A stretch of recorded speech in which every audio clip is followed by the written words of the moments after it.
Amikisuze ye kooki omukulu agenda otutwala okuleeta ekikopo omwaka guno tukukiririzaamu era tukakasa ojja kukireeta.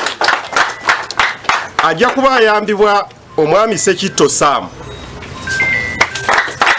mwebale kujja, era ajja kuba ayambibwako omwami Gita Simon.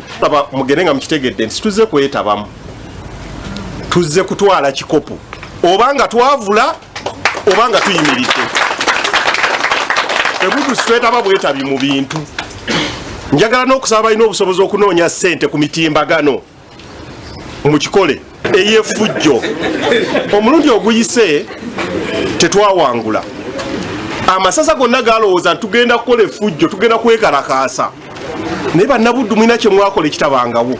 Mbeebaza nnyo, mwebale empisa. Kale nno temunyiiganya ate nga batuwangudde, naye ku luno tuzegawanye. Empisa mu bazannyi, empisa mu bawagizi. Obweyambo ensobola okukola tugenda kukola n'amaanyi nnyo okulaba nti tuzza Buddu ku ntikko. Tusobola kikola ffekka wamu n'olukiiko ate okusingira ddala ne n'abawagizi baffe nga tuli nabo. So obuvunaanyizibwa obutuweeredde na byonna ebigenda okugenda mu maaso tuli beeteefuteefu ne bannange n'abalala abaliyo be tutasobodde kwanjula olwaleero. Njagala okutegeeza eggwanga n'Obuganda bonna titutandise olwaleero, era wiiki eno ku lw'omukaaga luno ttiimu yaffe eyingira enkambi okwetegekera empaka z'omwaka guno.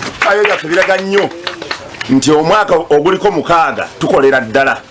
Abajjuka ekikopo kya Buddu ekyasooka 2016 gwe mwaka twasobola okulaba ekikopo kya Buddu ky'amasaza nga kijja mu Buddu.